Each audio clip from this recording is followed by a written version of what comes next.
Tu as bien fermé la porte? Et le fer à repasser, tu l'as débranché? Tu es sûr? Et si ce n'était pas le cas, cette petite voix dans ta tête, insistante, insupportable. Elle te force à faire demi-tour pour secouer la poignée de la porte. Elle te fait rouvrir tes emails pour être absolument certain de l'avoir envoyé au bon destinataire. Chaque vérification t'apporte un soulagement de quelques secondes avant qu'une nouvelle vague de doute ne déferle. C'est un cycle sans fin qui vole ton temps, ton énergie et ta tranquillité d'esprit. Tu te reconnais cette habitude de tout vérifier. Est-ce un bug de ton système, un signe de paranoïa, ou au contraire, la marque des esprits brillants? La réponse, comme toujours en psychologie, est « ça dépend ». Plongeons dans le mécanisme de cette manie. Quand la vérification devient un problème, elle ressemble souvent à un trouble obsessionnel compulsif, ou TOC. Attention, ne nous autodiagnostiquons pas, mais comprenons le principe.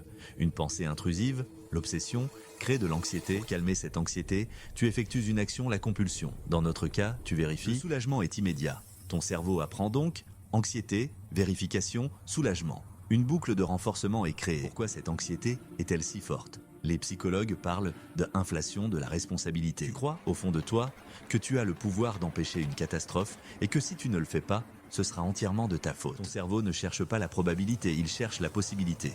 Même si la chance est de 1 sur 1 million que la maison brûle, cette possibilité suffit à déclencher l'alarme. Le deuxième problème est un paradoxe lié à la mémoire. Plus tu vérifies, moins tu te souviens d'avoir vérifié. Pourquoi? Parce que l'acte devient automatique, inconscient. Tu ne penses pas « je ferme la porte à clé ».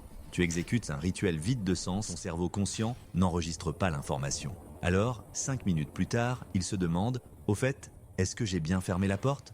Et le cycle recommence, c'est l'effet Zeigarnik. Notre cerveau se souvient mieux des tâches inachevées. En vérifiant sans cesse, tu laisses la tâche assurer la sécurité perpétuellement ouverte. Ok, ça c'est le côté sombre, la vérification comme symptôme d'anxiété. Mais qu'en est-il du côté lumineux, le côté génie? Pense à un chirurgien avant une opération complexe. Il vérifie et revérifie le dossier du patient, les instruments, le plan opératoire. Pense à un ingénieur de la NASA qui vérifie 1000 fois les calculs avant le lancement d'une fusée. Pense à un écrivain qui relit son manuscrit 20 fois pour traquer la moindre faute, le mot juste. Sont-ils paranoïaques? Non, ils sont consciencieux, méticuleux, professionnels. Dans ces contextes à hauts enjeux, la vérification n'est pas un bug, c'est la fonctionnalité la plus importante du système. Cette approche est liée à une stratégie psychologique appelée le pessimisme défensif. Ça consiste à imaginer le pire scénario possible, non pas pour paniquer, mais pour se préparer. Envisager tous les problèmes potentiels permet de mettre en place des solutions. La double vérification est l'outil principal du pessimiste défensif.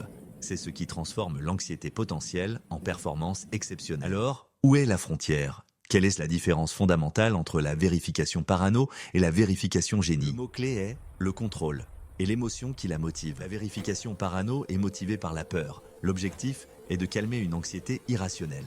C'est une réaction. Tu n'as pas le contrôle, c'est l'habitude qui te contrôle, interfère avec ta vie. Elle te met en retard, te stresse, t'empêche de te concentrer sur ce qui compte vraiment. La vérification génie est motivée par un objectif. L'objectif est d'atteindre l'excellence, d'assurer la qualité, de prévenir un risque réel et tangible. C'est une action délibérée, tu as le plein contrôle. Tu décides quand, comment et combien de fois vérifier. C'est un outil que tu utilises, pas une béquille dont tu dépends. Elle améliore ta vie et ton travail. Elle te donne confiance, te fait gagner en réputation et mène à des résultats supérieurs. Prenons 2 exemples. Alex et Maria. Alex doit partir pour un rendez-vous important, mais il est bloqué dans une boucle. A-t-il bien fermé le gaz? Il vérifie 1 fois, 2 fois, 10 fois. Il est en sueur, son cœur bat la chamade. Il n'est pas en train d'améliorer sa sécurité. Il cherche juste à apaiser une peur qui le paralyse. Il va être en retard. Maintenant, Maria, elle est développeuse et s'apprête à lancer une nouvelle application. Le code a déjà été testé, mais elle décide de tout relire une dernière fois. Elle est calme, méthodique. Elle ne panique pas. Elle est concentrée. Ligne par ligne, elle analyse. Et soudain, elle trouve un bug critique qui aurait pu faire planter toute l'application. Elle ne ressent pas un simple soulagement. Elle ressent de la satisfaction, la fierté du travail bien fait. Sa vérification était un acte de professionnalisme, pas de compulsion. Tu vois la différence? Alex est esclave de sa peur. Maria est le maître de son art. Alors, comment passer du mode Alex au mode Maria? Comment transformer cette habitude en super pouvoir? Voici un algorithme simple en 5 étapes. Étape 1, la pleine conscience. La prochaine fois que l'envie de vérifier te prend, arrête-toi, respire et pose-toi la question, de quoi ai-je vraiment peur? Est-ce une peur d'un danger réel et probable ou la peur de te sentir coupable, au cas où? Étape 2, la règle, vérifier et faire confiance. Tu as le droit de vérifier, une seule fois.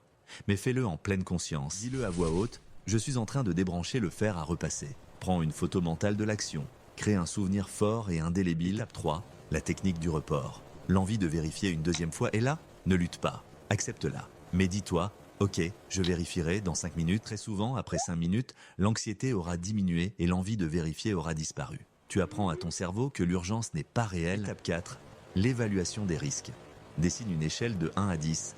Quelle est la probabilité que la catastrophe que tu redoutes se produise? Souvent, c'est un 1 ou un 2. Maintenant, quel est le coût de tes vérifications constantes en termes de temps, de stress, d'opportunités manquées? Probablement un 8 ou un 9. Le choix devient évident. Étape 5. Le changement d'objectif. Ton but n'est plus d'éviter la catastrophe à tout prix.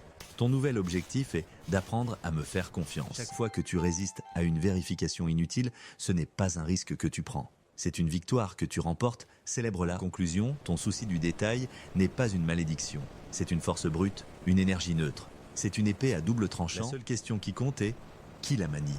Ta peur ou ton intention? Apprends à passer du mode parano, qui fuit des menaces imaginaires, au mode génie, qui utilise sa lucidité pour créer des choses exceptionnelles. Cesse d'être l'otage de ton habitude et deviens l'architecte de ton succès.